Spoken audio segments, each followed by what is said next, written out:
Yes, sir, you please, you wanted to start. Yes, this morning and this afternoon,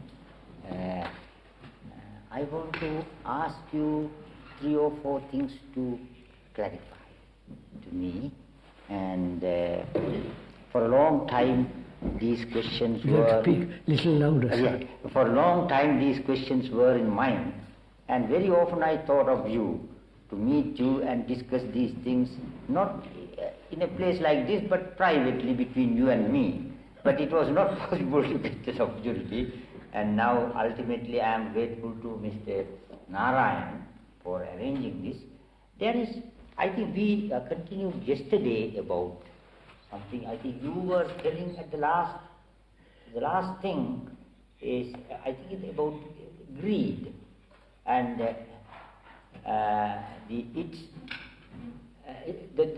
as a bad thing, its idea is given by words, and but if you see it without the word, it may not be the same thing.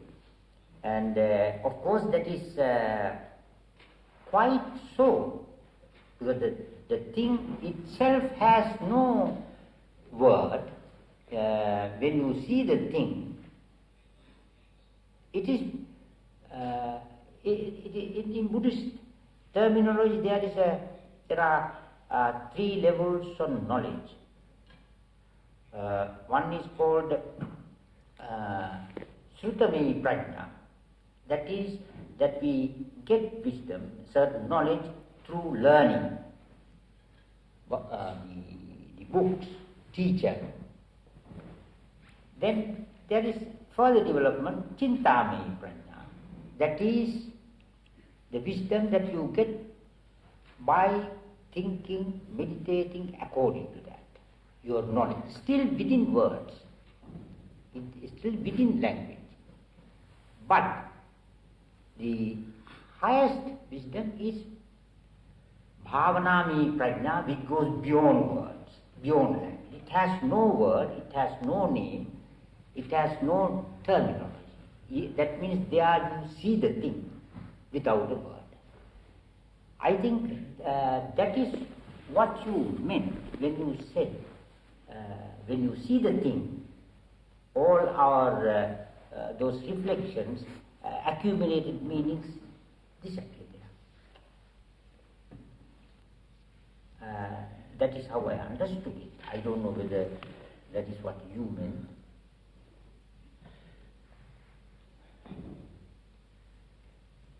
Perhaps we will go into it, sir. But you have also said you would like to ask some other questions. That's right. That is very interesting. Yes, if you permit me, that is very, I'm very grateful to you for that. Not at all, sir. This is a thing, these are things which were in my mind for a long time. So you know the words arhat in Buddhist terminology. Arhat, yes. Yes, arhat is the person who has realized the truth, who is liberated, who is free, and that is a term very well known, arhat, yes. And the question was put to the Buddha very often by his disciples and by various people, what happens to an arhat after his death? And then the man asked, does he exist after his death? Buddha said, no. Then he does not exist. Buddha said, no. Then he exists and does not exist. Buddha said, no. Then he does not exist nor not exist. These are the Chatuskoti, the 4 corners. He said, no. None of those terms, exist or does not exist, is or is not, can be applied to that state. All those terms, relative, dualistic terms, are used only within our knowledge, within our the empirical world here, world. But this is beyond that. Therefore, you can't apply any of those words. So, this answer is everywhere. In many places he was asked this question, and what do you say to this?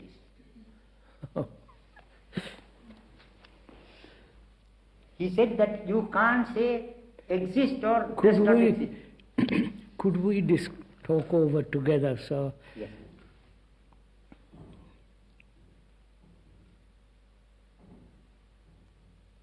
What is living and what is dying? And what is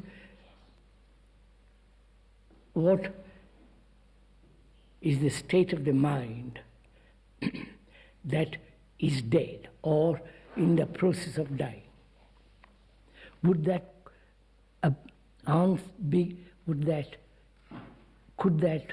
my putting it that way, would it help to answer the question? I don't know.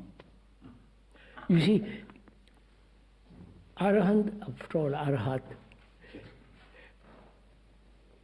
is known, I believe, also in Indian thought. Yes, yes. Hindu thought. Because not that I've read any books, but I've discussed. Yeah, of course, you are in the usage. Yes. Human beings right throughout the world, as far as one can make out, are always inquiring or believing into what is death. Is there life after death? Is there a continuity? And if there is no continuity, what's the point of living at all? Life is such a dreadful affair anyhow, with a lot of trouble, anxiety, fears, and so on and so on. If there is no reward for living properly or correctly, what's the point of being good, kind, noble, etc.? Could we approach your question from that point of view? Or do you want to ask, what is the state of a mind that has no self whatsoever? That's right. That's an arhat. That is what I want to get at. That's right. That is correct. Yes. Could we go into that way? I think that is a good approach. Because that is an arhat who has no self whatsoever. Ever. Is that possible? We're inquiring. Yes. I'm not saying it is or it is not. Yes, we're inquiring, yes. Proceeding through exploration and finding out, not believing or not believing. Yes.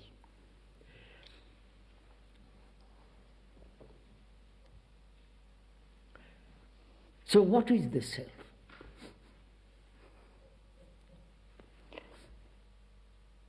The form, the name, the form? No. Just a minute. Let me inquire. We're inquiring. Okay. The form, the body, the organism.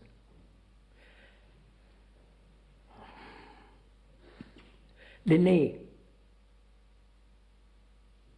The name identifies itself with the body. Certain characteristics identifying itself with me. I'm strong, I'm weak, I've got good character, I'm not bad. So the characteristic is identified by thought as the me. The tendency identified by thought as the me. The experiences, the accumulated knowledge as identified by thought as the me. And the me is that which I possess. My property, my house, my furniture, my wife, my books. All that, the violence, the pleasure, the fear, the agonies, all that with the name, with the form, constitutes the self.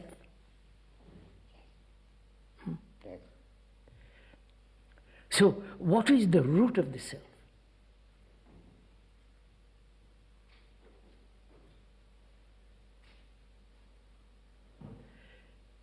Is the root of the self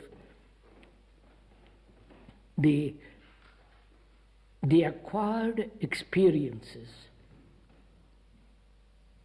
I'm inquiring. Yes, yes. Acquired experiences. Is the self the root of, we are inquiring into the very root of it, not the mere expressions of it. Right, sir? Am I all right?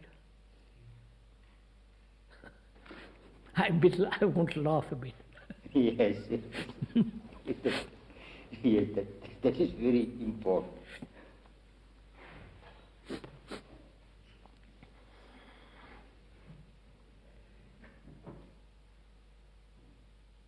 So, the whole process of identification,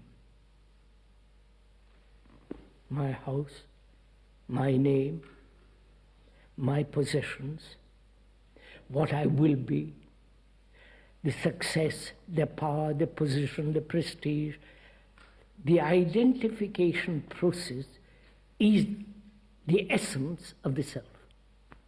If there is no identification, is there the self?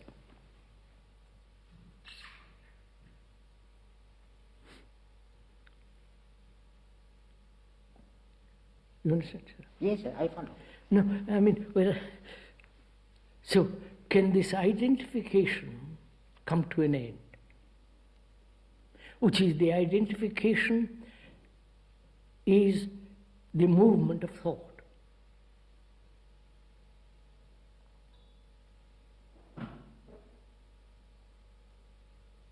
If thought didn't say, that's my furniture, identifying itself with that, because it gives it pleasure, position, security, all that. So, the essence, the root of the self is the movement of thought. Would you? Yes. Huh? Yes. So,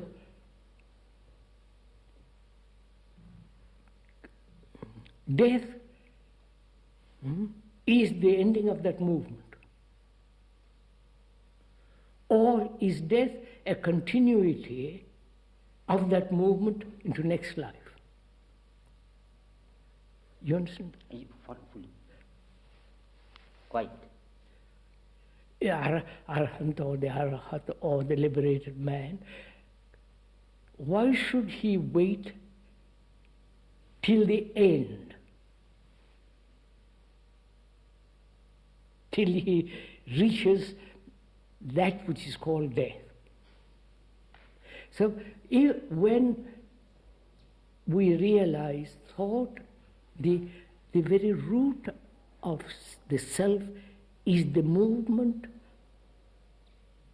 of thought in time, in distance, from here to there, and all the conflicts, miseries, confusions created by thought. Right, sir? Yes. Is the self.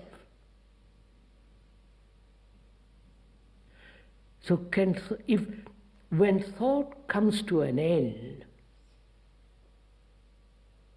that is a form of death while living. Yes. Right? Yes. Now, can thought come to an end?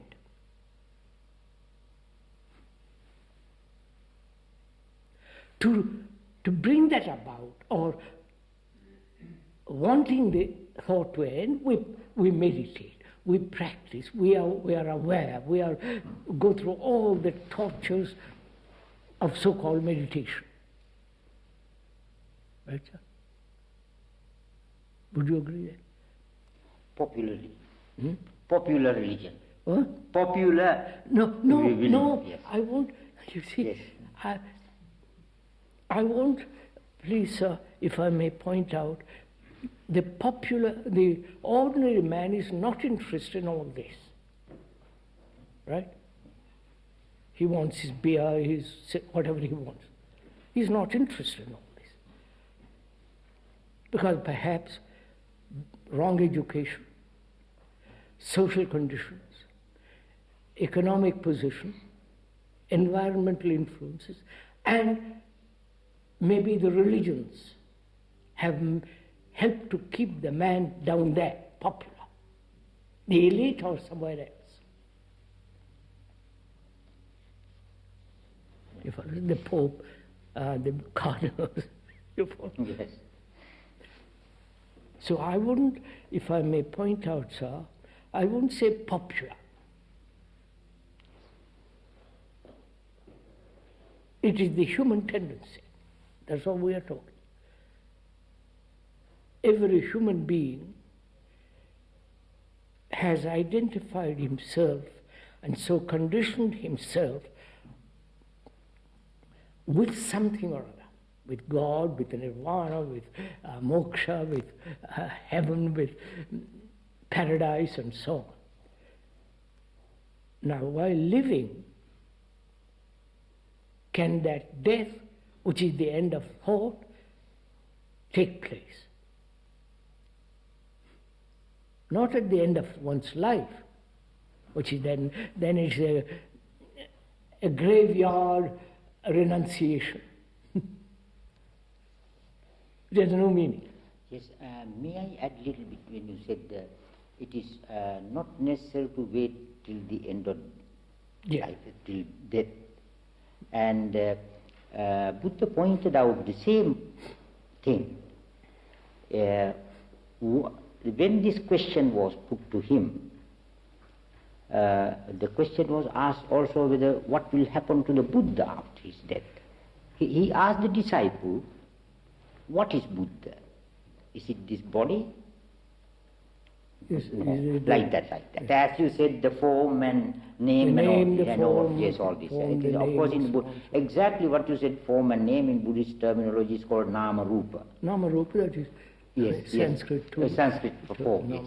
And he said, the disciple said, no. Then you can't pinpoint the Buddha even now, living. So, then how can you say after that? Yes. So, if I may ask, I hope you don't think me impudent, why do we bring in the Buddha? We are talking as human beings.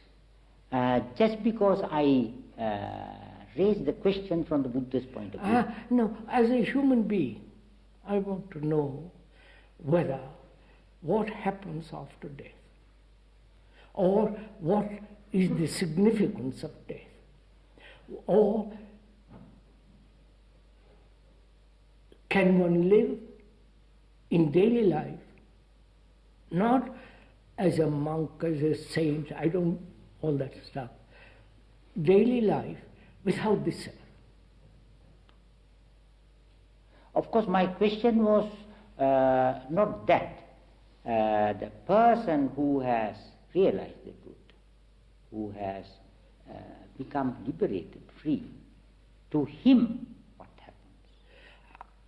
That is the question. I would never ask that question, because he might say this happens, or he might say that happens, or nothing happens.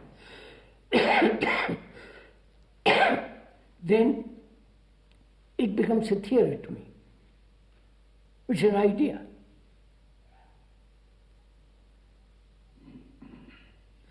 I wanted from you a little more than that.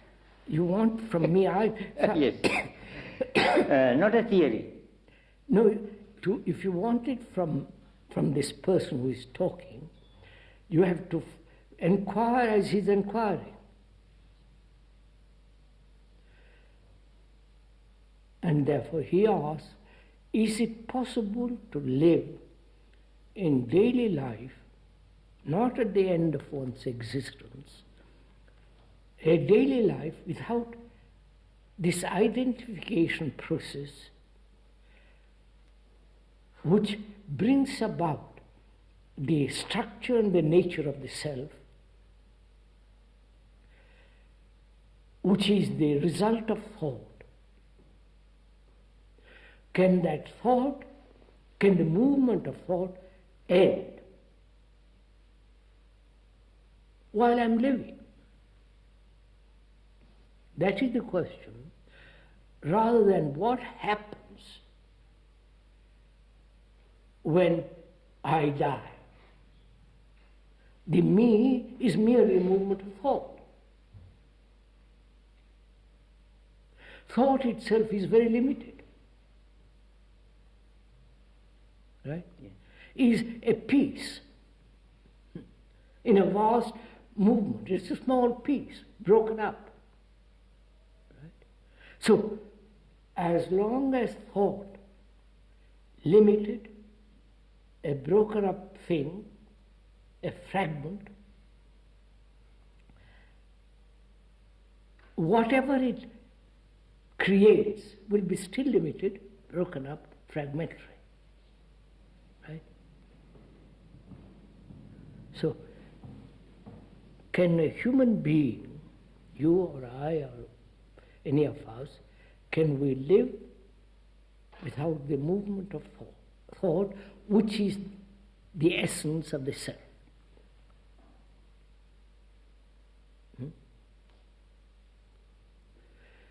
Suppose when I say yes, it can be done. What value has it to you?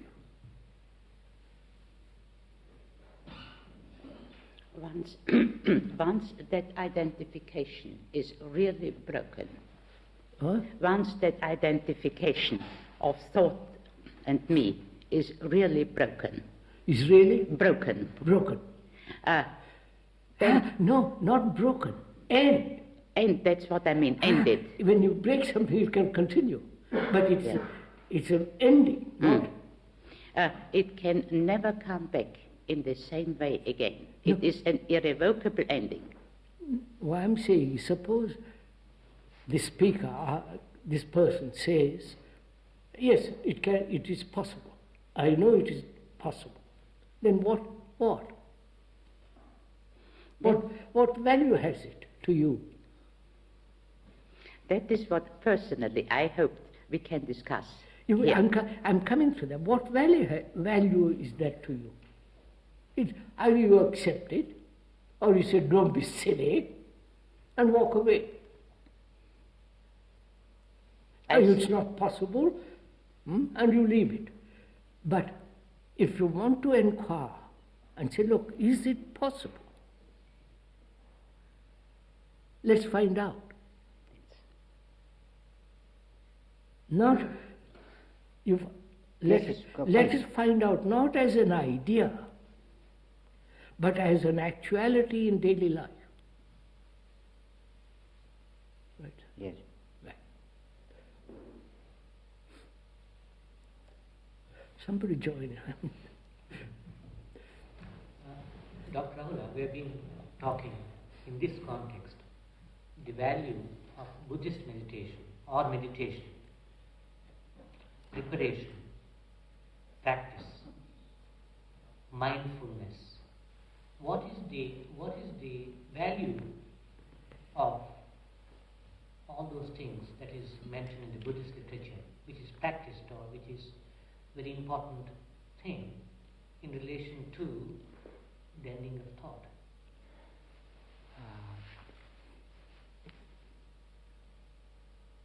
Ending of thought or yes, ending of thought of self. Satipatthana, mindfulness. Yes, say. yes. Satipatthana, mindfulness, or rather presence of awareness. Yes. That is awareness, Yes. presence of mindfulness. Yes, Satipatthana has many aspects, not only one, but the most important thing is the mindfulness, awareness in everything. Even now what we do here is a meditation. Yes. It is not sitting with legs crossed like a statue under a tree or in a cave. That is no meditation, that is only an exercise external. Many people take it as to be the meditation. what we do here, nobody will think we were meditating. But to me, this is the deepest sort of meditation. Also given in the Satipatthana. This is called Dhammanupassana. To see, to follow or observe, to be aware of various subjects, topics, things, doctrine, things like that, various things.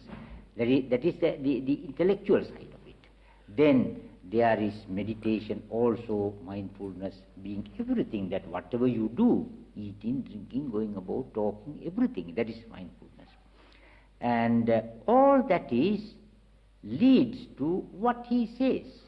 It leads to. It leads to what he says. And That's yes, the thing I want to. yes, that he leads you to end the thought process of self. Yes. Sir, I hope you don't think me impudent or irreverent to what the Buddha said. I personally haven't read any of these things. I don't want to read a thing about all this. Yeah. They may be correct or not correct. They may be under illusion or not illusion. They may have been put together by disciples, and what the disciples do with their gurus is appalling. Twist everything, So I say, look, I don't want to start with somebody telling me what to do or what to think. I have no authority. So I say, look, as a human being, suffering, going through agonies, sex and mischief and terror, all the rest of it, in inquiring into all that, I come to the point which is thought. That's all. I don't have to know all the literature in the world, which will only condition further thinking. So, forgive me for putting it that way. I brush all that aside. We have done this. Christians, I met Christians, Benedictine monks, Jesuits, great scholars, always quoting, believing this is so, this is not so. You understand? So I hope you don't think I'm irreverent. No, not at all. No. And I fully agree with you. That is my attitude as well. I am quoting this and talking to examine. No, you already see. I only start with what is a fact. For me, what is fact? Not according to some philosopher, some religious teacher, some priest. Fact. I suffer. I have fear. I have sexual demands. How am I to deal with all these tremendously complex things which make my life? And I'm so utterly miserable, unhappy. From there I start, not from what somebody said. It means like, you follow, sir? I'm not belittling, forgive me, Buddha or I wouldn't. That I know. I know you have the highest respect for the Buddha. That I know.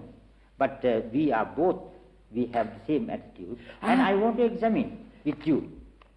That is why I put the question. And also Not as a not quite, theory. sir. Forgive me for saying so, not quite. I start with something which is common to all of us. Right? Yes. Not according to the Buddha, not according to some Christian god or Hindu or some group. To me, all that is totally irrelevant. They have no place. Because I suffer. I want to find out how to end it. Or must I carry on for the rest of my life? This agony, this brutality, this sexual perversions or sexual desires and all the rest of it. Right, sir? Yes. So, I say the root of all this, confusion, uncertainty, insecurity, travail, effort, the root of this is the self, the me. Right? Now, is it possible to be free of the me, which produces all this chaos, both outwardly, politically, religiously, economically, and all the rest of it, and also inwardly? This constant struggle, constant battle, constant effort. Right? So I'm asking, can thought end?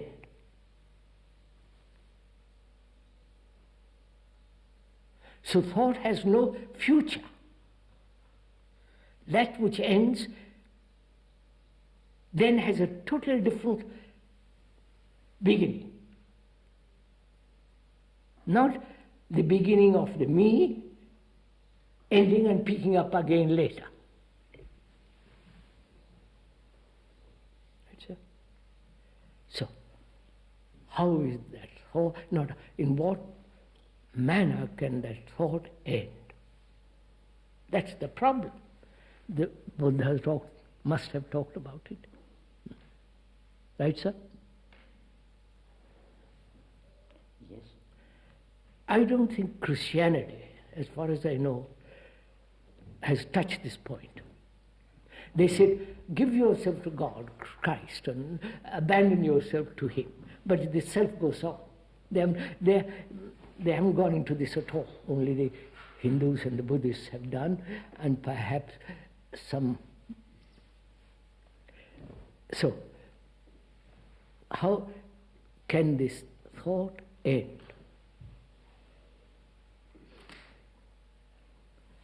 Then the priest comes along and says, yes, it can end. Only identify yourself with Christ, with the Buddha. You follow? Identify. Forget yourself. That is a Christian attitude. A Christian, also a part of the Hindu. But not Buddhist. I must defend it. I know. Yes, yes. Yes, sir. I believe a great deal of Buddhist thought also has degenerated to this. Yes, yes, yes. That is, of course, that is certain schools of thought. But I mean to say, according to Buddha's teaching. Shall we best say and become neutral on that? It is human nature to lean on something. Yes. And this is what automatically happens, and this is what we are trying to get away from. Yes. So, here I am, ordinary human being, fairly educated, not according to schools, college, fairly educated, has observed what the world is going through, and he says, I am the world, I am not different from the world. Because I suffer, I've created this monstrous world. My parents, my grandparents, everybody's parents have created this. Right, sir? So how is it possible for thought to end?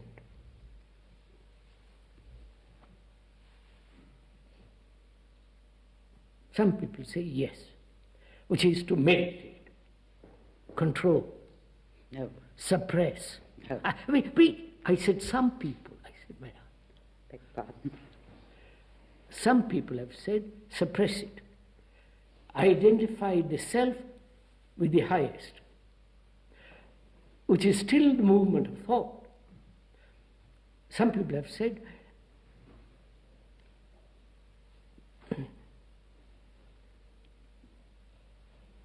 burn out all the senses. Right, sir? They have done it. Fast, do everything for this thing. So somebody comes along like me and says, effort is the very essence of the self.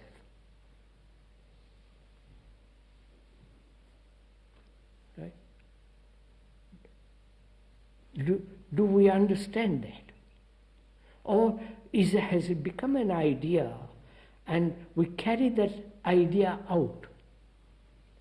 You understand what I'm saying? I don't know if I'm making myself clear. That is, if you say effort is the very essence of self, what? Effort is the very essence of self. Is there again preparation? What? A preparation. Eh? A preparation. Ah. A initial training no. to come to that situation. Or does one come to it effortlessly? If I have understood you, and please correct me if not, you mean that the very effort that I make to come to it, that in itself is already contributing to my delusion. To the maker of the effort, yes. who is going to who has already identified something greater and is making effort to reach it. It's still the movement of thought. And it's still a bargaining. If I do this or give this up, then I will get that. So, how do you, if I may ask, listen? How do you listen? Listen. He says, a person like me says, effort of any kind only strengthens the self. Now, how do you receive that statement? I'm entirely... No, not agreement or disagreement. How do you listen to it?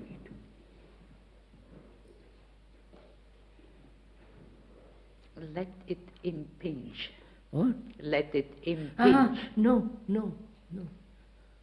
Do we listen in the same way we have made identifications? That is, in general, we listen through the past, through our previous ideas, through what we know.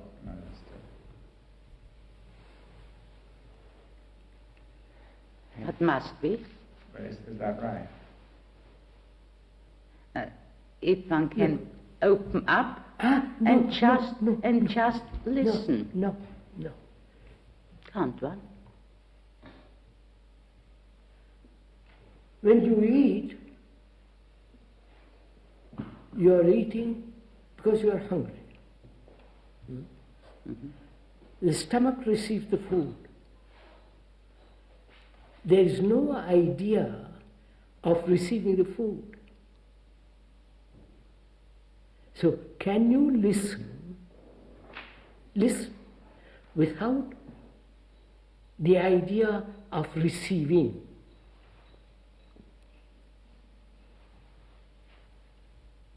Or accepting, or denying, or arguing. Just listen to a statement. It may be false, it may be true, but just listen to it. Can you do it?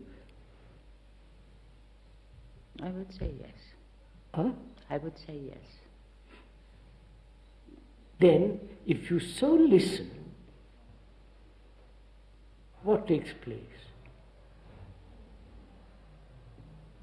Nothing. No, madam, don't say immediately nothing. What takes place? I listen to a statement that thought is the root of the self. After carefully explaining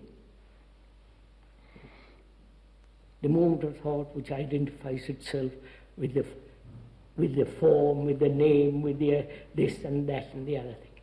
So after explaining very carefully, it is said that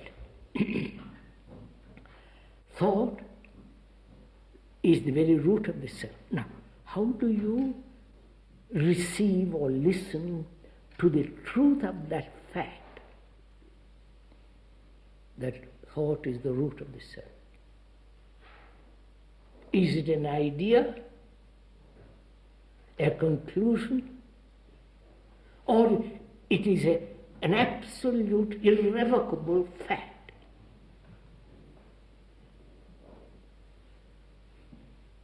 If you ask me, it is a fact. I listen to it, receive it. I see it. No, are you listening as a Buddhist? Forgive me for putting it. I don't know.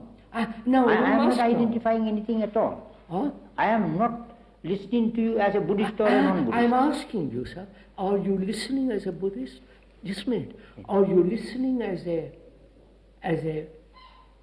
person who has read a great deal about the Buddha and what the Buddha has said? And so comparing, just a minute. And so you have gone away from listening. Right? So are you listening to, I'm not being personal, so forgive me. Yes, certainly not. Are you Oh, listening? you can be quite free with me. I won't misunderstand you, and you won't misunderstand me. I have no fear about I don't mind your misunderstanding me at all. I can correct it. it. Are you listening to the idea, to the words, and the implications of the words? Or are you listening without any sense of verbal comprehension, which you have gone through quickly? And say, yes, I see the absolute truth of that.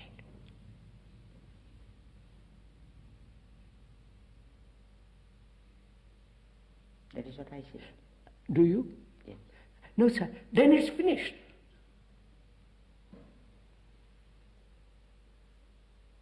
It's like seeing something tremendously dangerous, it's over. You don't touch it.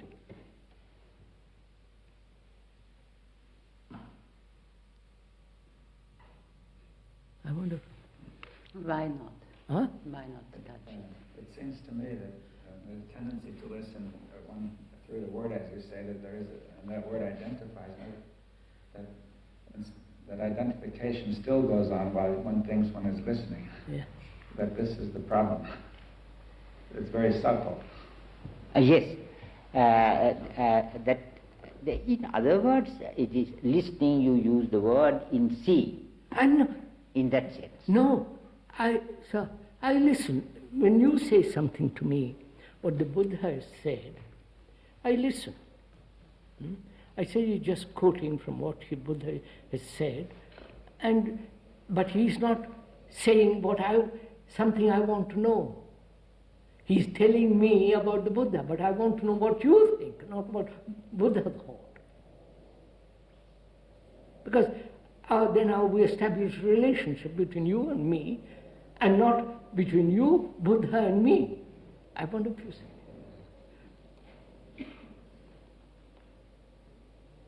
That also means you were listening I was with another listening thought. what you were saying about the Buddha. I just listen. I don't know. You're quoting, and probably what you're quoting was perfectly. You're quoting probably correctly, and so on. But you're not revealing yourself to me, and I'm revealing myself to you. Therefore, we have a relationship through the Buddha, not direct relationship. I wonder if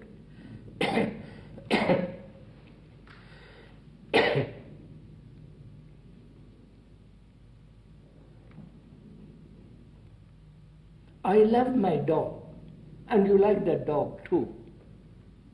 But you like that dog, and our relationship is based on that dog. I don't know if I'm making myself. I'm not comparing the Buddha to the dog.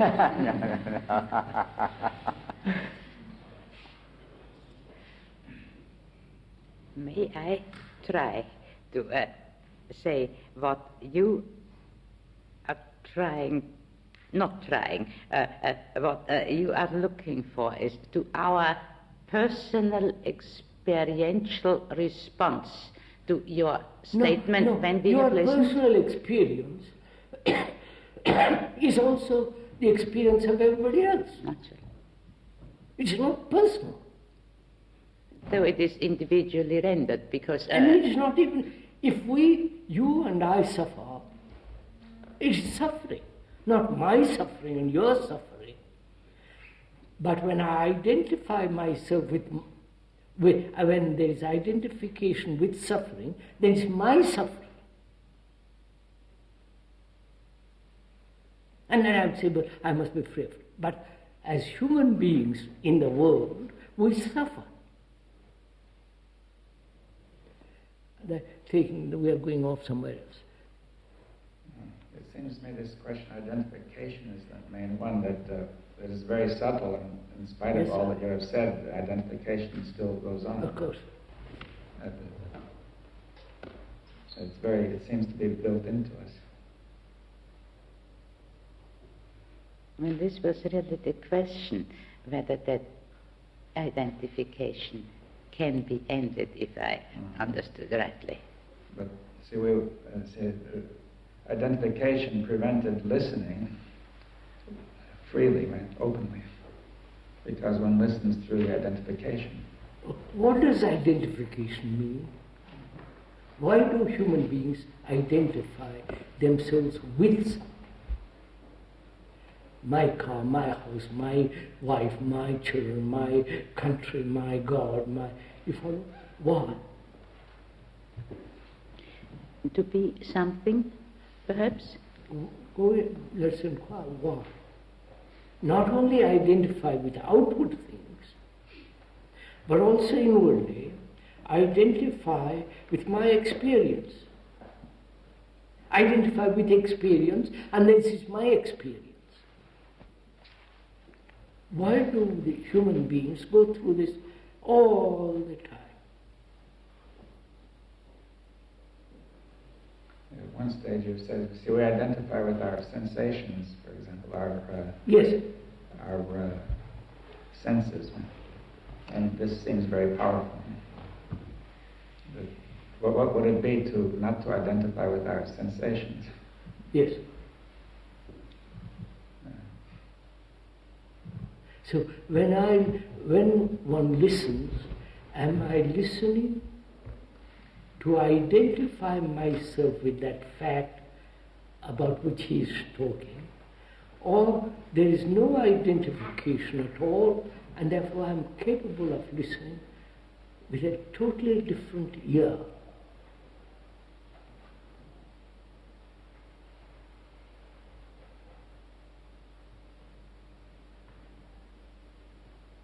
Am I hearing with the ears of my hearing, or am I hearing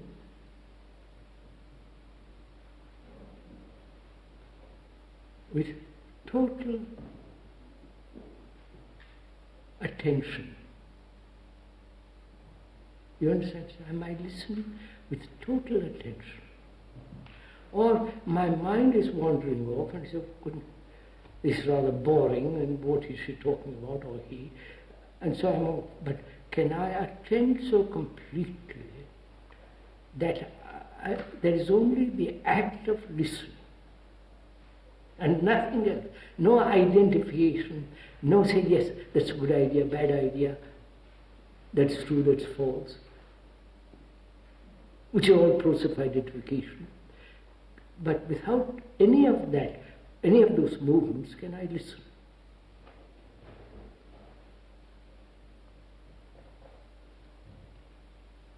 If so, if when I do so listen, then what? The truth that thought is the essence of the self, and the self creates all this misery, is finished. I don't have to meditate, I don't have to go practice, all that. It's over. Because I see the danger of this thing.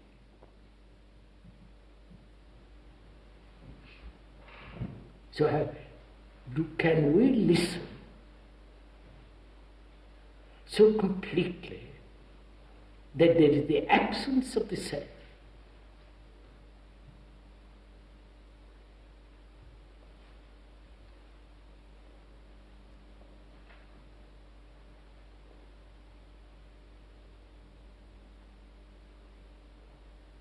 And say, can I see, observe something without the self?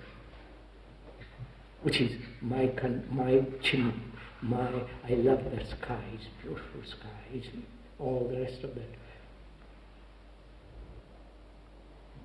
So please, so the ending of form, which is the ending or cutting at the very, very root of the self. Bad simile, but take that. When there is such active, attentive, non-identifying attention, then does the self exist?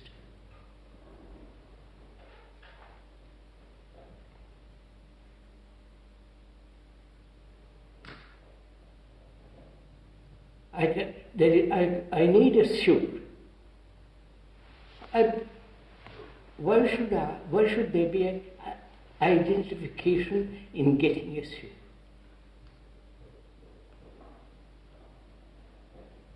I get it. There is getting it. So, the active listening implies listening to the senses. That's to my taste, you follow the whole sensory movement. I mean, you can't stop the senses. I mean, you might then be paralyzed. But the moment I say that's a marvelous taste, I must have more of that, begins the whole identification. It seems to me that is the general condition of mankind, to be identifying with the senses. Of course. How are we going to change that? That is the whole problem, sir. Mankind has been educated, conditioned for millennia to identify it with everything. My guru, my house, my God, my country, my king, my queen, all that horrible business that goes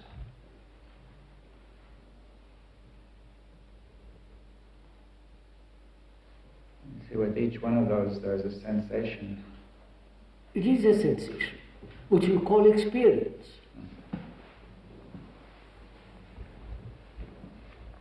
So we have sorry,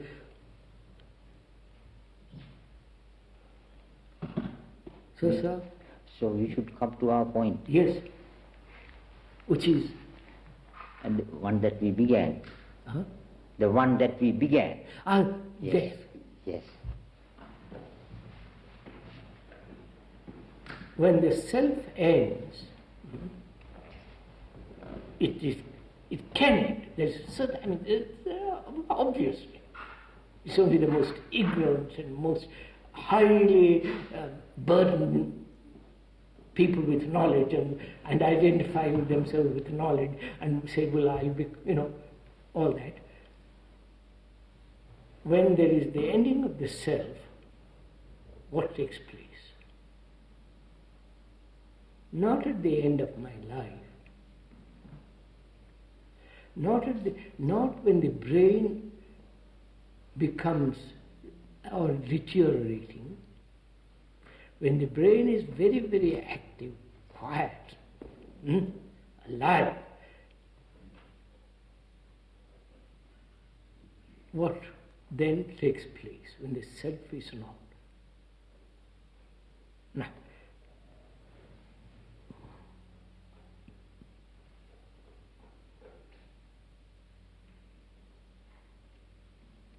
How can you find out, sir?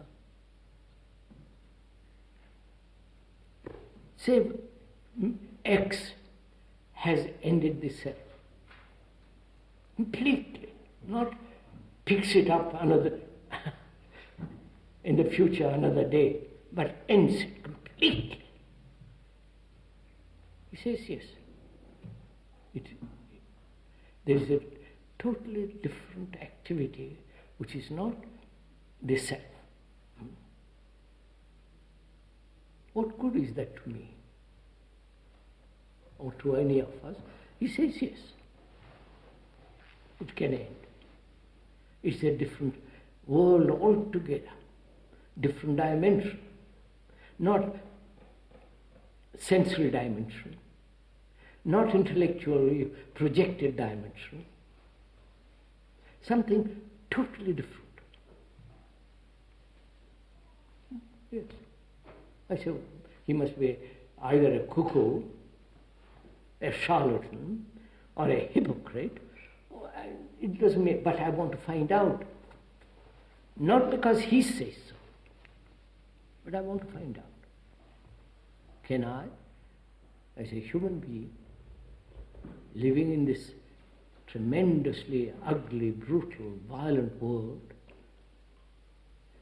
economically, socially, morally, all the rest of it, live without this? I want to find out. And I want to find out not as an idea, I want to do it. It's my passion.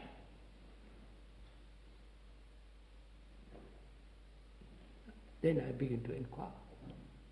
Why is there identification with the form, with the name? Why should what? It's not very important whether you're K or W or Y. So you examine this very, very, very carefully, not to identify with yourself with any, identify with sensation, with ideas, with country, with experience.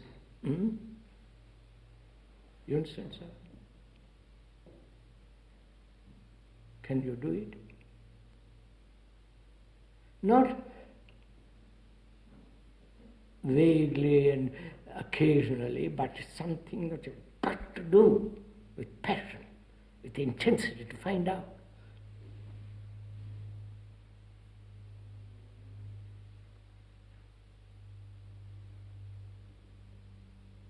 That means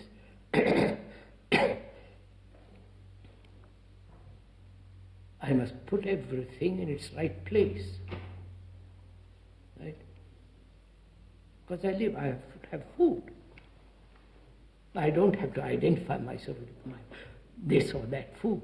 I eat the correct food and it's finished. Therefore it is right place. So, but there is all the bodily demands. Sex. Put it in its right place. Who will tell me to put it in the right place? You understand, sir? My guru, the Pope, any scripture, if they do, I identify myself with them because they are giving me help to put things in the right place, which is sheer nonsense. I don't know. Right, sir? The Pope can't tell me sex has its right place. And he said, don't divorce. Marry, your marriage with God, all that. And I'm stuck. Why should I have obeyed the Pope? Or the Guru, or scriptures, or the politicians? So I have to find out what is the right place for sex or money.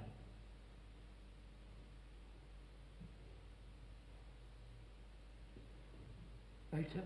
What's the right place?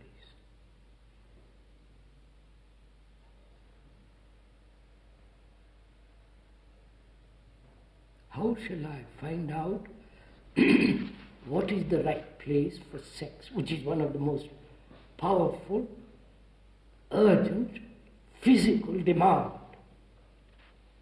which the religious people say, cut, destroy it, right, sir?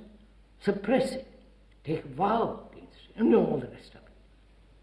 I say, sorry, that doesn't mean anything to me. So I want to find out what is its right place. How shall I find out?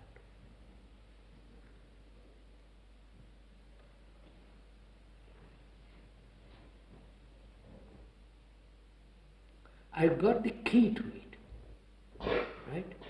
Which is non-identification with sensation. That's the key of it.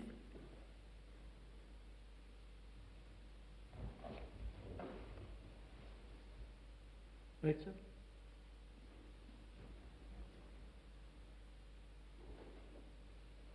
So non-identification with sensation, which is translated in modern word, experience. I must experience sex. Right? So that is identifying with oneself, identification with sensation makes the self. So is it possible not to identify with sensations? Yes, sensations. I'm hungry.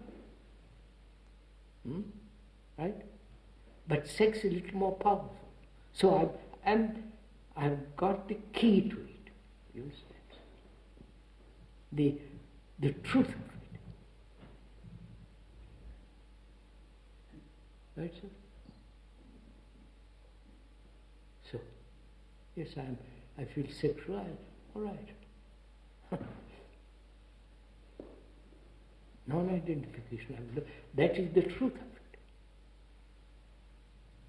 If I really see the truth of it, then sex, money, everything has its right place.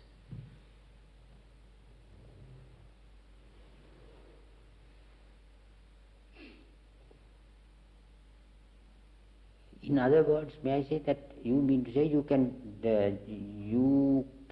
see, or you must see, or you see without self?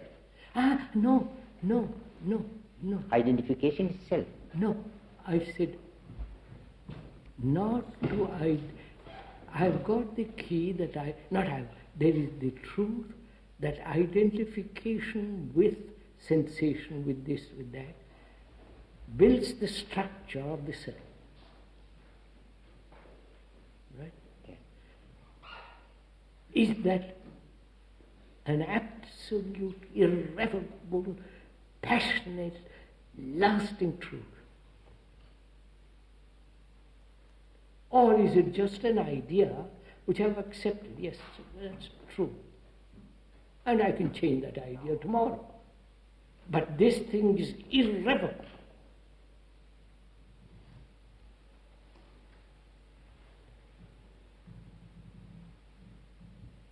So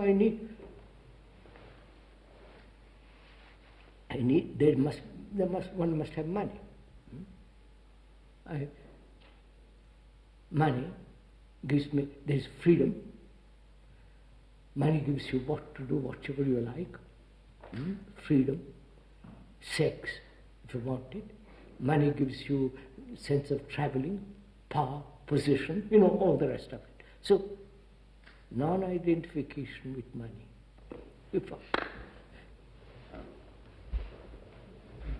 That means the end of desire for anything. What? It's the ending of desire for anything. Yeah. No, at the end, desire has very little meaning. Very little meaning.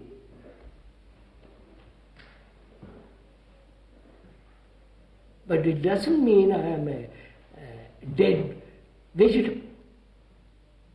You're saying identification gives desire excessive meaning. Right? Of course. So, having put everything in its right place, I don't put it, because I have seen the truth of this thing. So everything falls in its right place. But no, I can't tell you. I can't say yes, right or wrong. No, I see what you say. Then, what place has thought?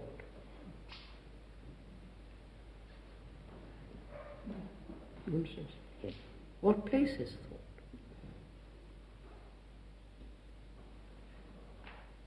Has it any place at all? Obviously, when I'm talking, I'm using words. The words are associated with memory and so on and so on. So there is thinking there. Not with me, there is very little thinking as I'm talking. Let's go into that. So thought has a place. Right?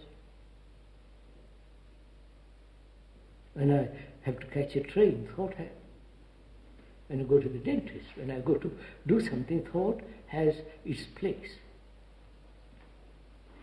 And it has no place psychologically when there is identifying process taking place.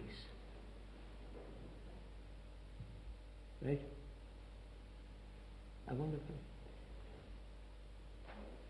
Are you implying that because there is no thought, the identification or the identifying process has lost its strength?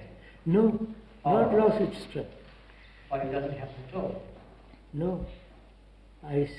We said just now that thought has put this, that having the key or perceiving, living with the fact, living with the truth, that identification brings about the structure and the nature of the self, which creates all the innumerable problems. Seeing the truth, living that truth, living, it's in my breath, it's in my throat, in my gullet, it's in part of my blood. Seeing the truth of that, that truth is there. And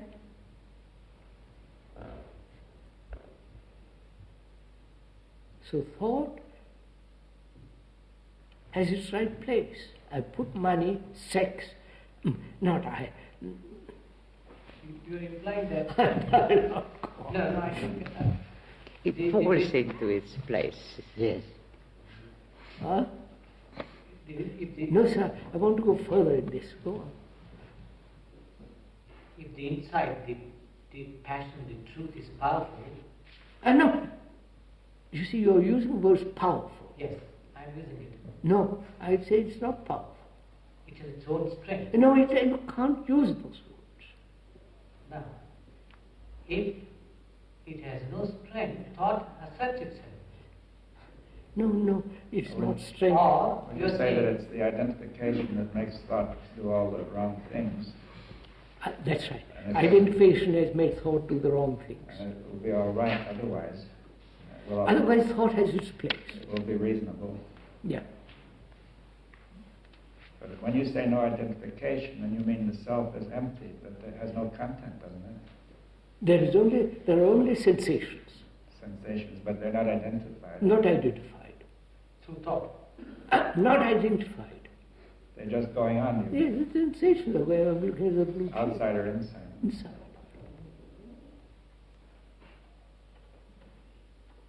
And you're also implying there is no slipping back. Huh? You're also implying there is no slipping back. Oh, of course not. When you see something most dangerous, you don't go slip back or go forward. It's dangerous.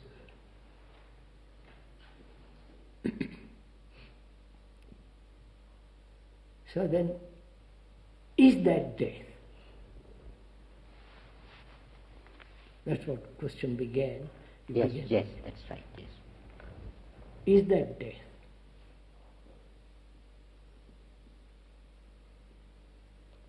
Death, as we know it, that is the brain cells, etc., etc., Yes. die. Right? The body deteriorates. There is no oxygen and all the rest of it. I'm not here. So it dies. Sensations die with it. Right?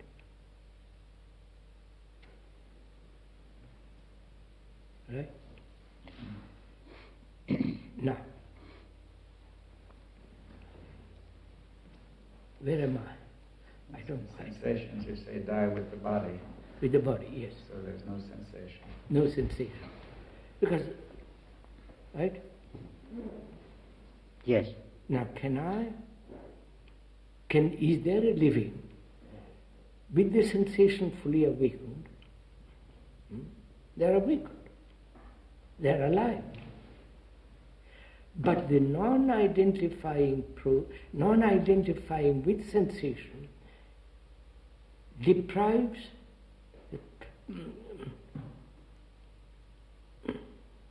wipes away the self. Right? We said that. That's what we... Now, what is death? Is it possible to live daily life with the death, which is the ending of the self?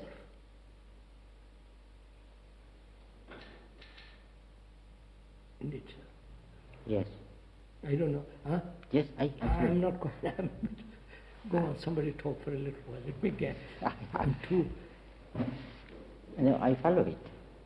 Yes. Would you say there is a great deal of talk about insight meditation, vipassana? Is insight a thing which endures and doesn't slip back? Is insight that quality? Exactly. Now what he is telling now is the insight meditation. Yes. What he is telling now is the insight meditation. No, I'm asking, does insight endure without reference to time? Don't use the word endure. Last. Or insight is the moment it Yes, goes. the moment you have an insight, it's finished. Finished. Yes. Once you see it, see, finished. I have an insight into the whole nature of the self. I have an insight. Exactly that is what he says. It's complete. It is, complete. in itself it is complete. And there is no coming back. No coming back. No coming back. Otherwise You have it's not insight. Of no. course, of course. It is, you have seen it and you know it, and there is no slipping back, no coming back. Who has seen it? That is There's very only because no, no. words become always No. into trouble. No, this is only the language. There is no seer apart from seeing. There's no seer apart No, from no, seeing. no. Would you say that the insight transforms the person? And That's what we were discussing the other day. The insight transforms not only the state of the mind, but the brain cells itself undergo a change. Absolutely. therefore, the brain cells being in a different state behave differently. Differently, It is that's not right. necessary to That's see right. the The insight. whole system changes with that. Be careful, sir. Don't. Either it is so or it is not so. So I'm left with this now. I'm left with the question of what is death. Is the ending of the self death? Death in the ordinary, accepted sense of the word. It's not, obviously. No. Because I'm alive. There is Not in the the blood medical is circulating, the brain is Yes, active, it is not in the heart medical is, sense. The heart is pumping, Yes. all the rest of it. But it's still alive. There is alive, it's alive. But the self is non-existence. Because there is no identification of any kind. I know, sir, this is a tremendous thing. Non-identification with anything, with experience, with belief, with country, with ideas, ideals, wife, husband, love. No identification at all.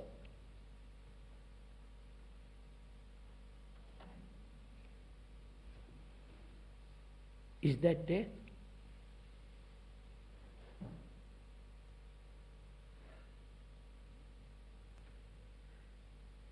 It is People would call that death. Say, my God, if I don't identify myself with my something or other, well, I am nothing. So they are afraid of being nothing. Then identify. But nothingness is, which is not a thing. Not a thing. Therefore, it's quite a different state of mind. Now, that is death. While there is living sensations, the heart beating, blood circulating, breathing, the brain active, undamaged. No, this is undamaged. Our brains are damaged. Well, can this damage be healed now? Huh? Is it possible to heal the damage? Inside, that's what I want to get at.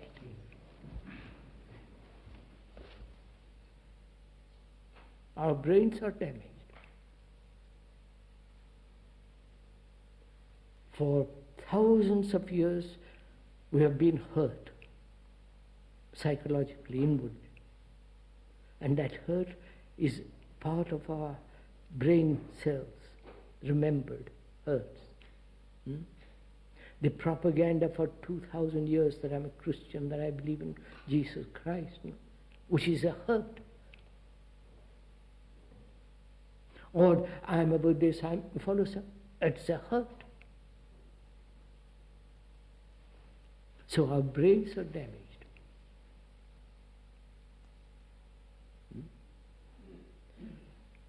To heal the damage is to listen very carefully. To listen. And in the listening, to have an insight to what is being said. And therefore there is immediately a change in the brain cell.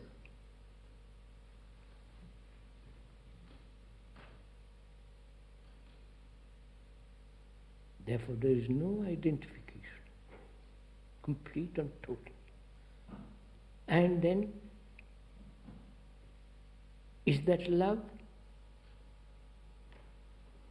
You see, I have questioned this, sir. Does there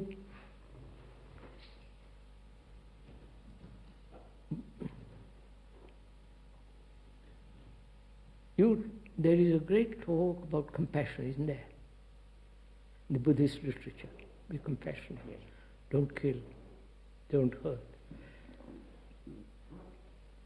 What place has love in compassion?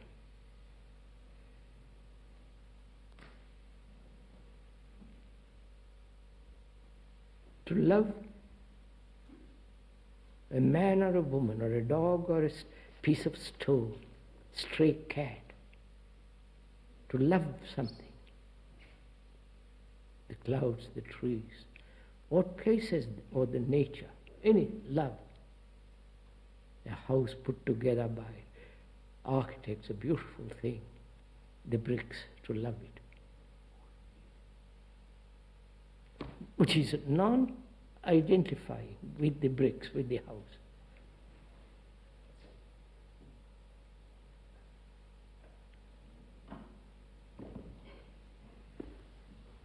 The dying while living is that love,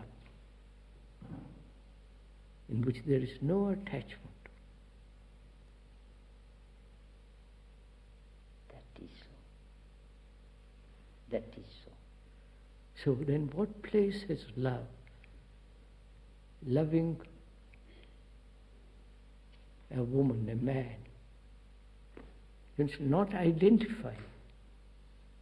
Please, identifying with the sensations of sex with a woman or with a man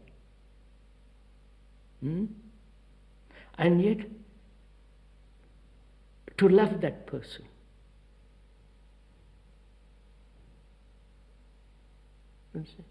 If, when there is that love is not the woman whom I love. It is global love. I wonder. Fully.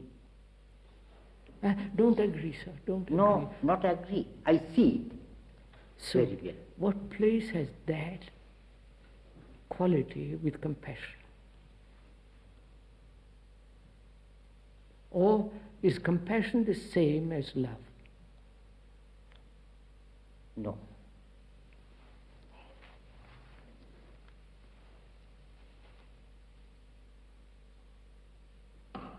Why do you say no?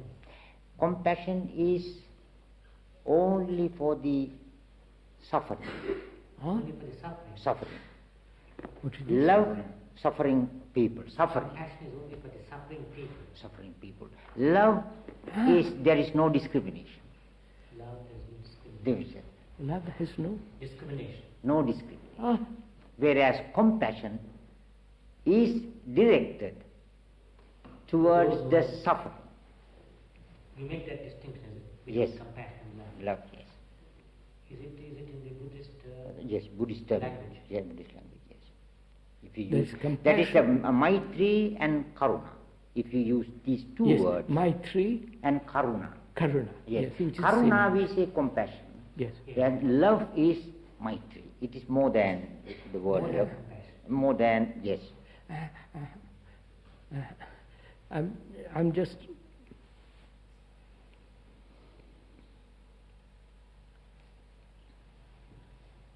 So, do I live? Do you? Not you, sir. I'm not his person. Yes. Does one love without identification, which implies no self, no attachment? That is the true love. No. I'm asking you, as a human being, not as a Buddhist, not as a human being, without identification with your senses and so on and so on. Do you love a woman or a man or a child or the sky or the stone or the stray dog without identifying?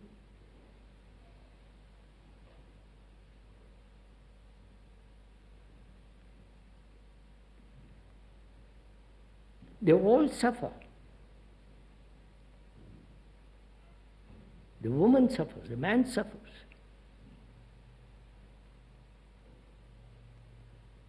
The dog has a terrible life. A stray dog, chased by everybody, kicked by everybody.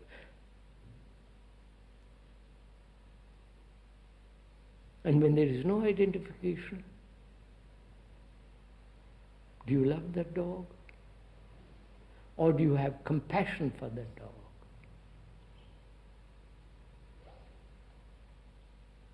Is compassion an idea? And I must have compassion for the suffering, for the poor, for the besotted, for the demented. But I still think that the question is there love without for somebody who is not suffering? See, what would that mean? What? Suppose there is somebody who is not suffering. So, you know, That's why I'm not. Suppose somebody is frightfully happy because he writes good books or thrillers and gets a lot of money. He says, "Jolly good life." I didn't mean that exactly. But say you could say that he was suffering underneath. That's what I'm questioning. You Yeah. see, sir. But would there be love? Would there be love if there were no suffering? If this mankind were to be free of it. Would there be love without suffering? Yeah. Or are you saying human being must go through suffering to have love? Well, not necessarily. You see, when you put it that way, that implies, doesn't it? Well, one view is to say, you could say one point that there could be love whether there's suffering or not. And the other is compassion, the way Buddhists use it, is that it is only for suffering. Yes, I want to. That's. Yeah, I mean, it's not quite clear. Yeah. I That's didn't quite feel that karuna, compassion, is only for those who are in suffering. I think it is a wider quality. No, this way. There are four qualities called Brahma Vihara. Yes. These supreme qualities. Yes. Maitri, Karuna, Mudita, Upeksha. Yes. Maitri embraces both suffering and not suffering, as you said. Karuna embraces only the suffering. Mudita is directed towards the happy people. You identify with the happiness of that. Because in the world there is no such sympathetic joy. Sympathetic joy. Yes. Upeksha is equanimity. Equanimity. These four qualities are called the Brahma Viharas. That is the supreme divine qualities. And there is clarification. When you use the word love, it is much bigger, vague way. No, I haven't come to compassion yet, sir. I just want to know, as a human being, do I love somebody, the dog, the stone, the chimney, the clouds, that beautiful sky, without identifying? Not as a theory, but fact. I don't want to delude myself in theories or in ideas. I want to know if I love that man or woman or that child or that dog, without saying it's my dog, my wife, my house, my brick.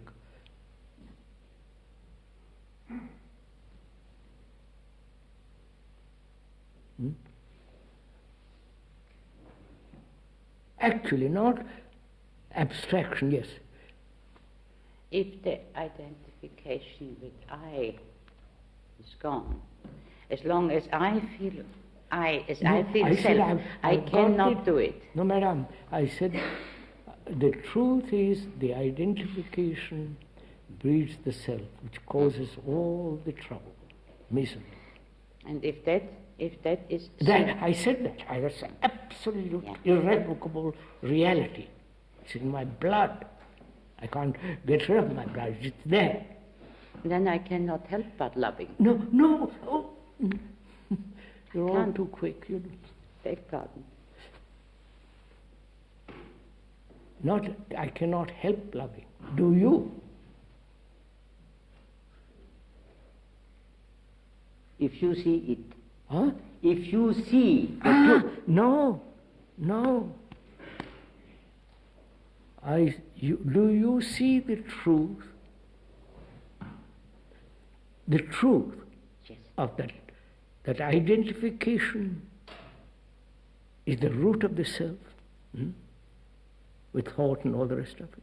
That's an absolute fact, like a cobra, like a dangerous animal, like a precipice, like taking deadly poison.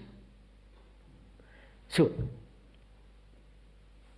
there's no identification, absolutely, when you see the danger.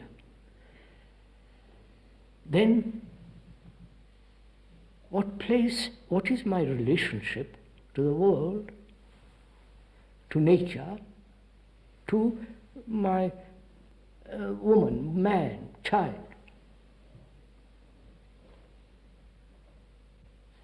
When there is no identification, is there indifference? Callousness? Brutality? Say, I don't identify. Put up your nose in the air. Huh? That attitude will be very selfish. And it is. Yes, No, yes. not selfish. Is this what's going to happen? No. And no, sir, you can't. Why not? It will happen if it is intellectual. It's a Then verb. it is not true. An ideal. As an ideal, yes. That's what I said. You have not seen them. No, not. I'm asking, sir, is this non-identification an ideal, a belief, an idea which I'm going to live with?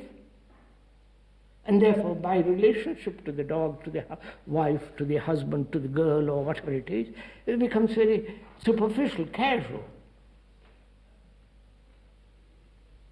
It's only when the truth that identification is absolutely cut out in my life, in one's life, there is no callousness then. Because that is real. We haven't solved the question yet of death. It's 1:05, and we have to stop for lunch. And in the afternoon, I have some more questions. Good, sir. And with a list of things. Let's go through them. Yes, and these are working in my mind for a long time. And I want to discuss with you. Today is one session only we have. This afternoon. This afternoon. At 4. At 4.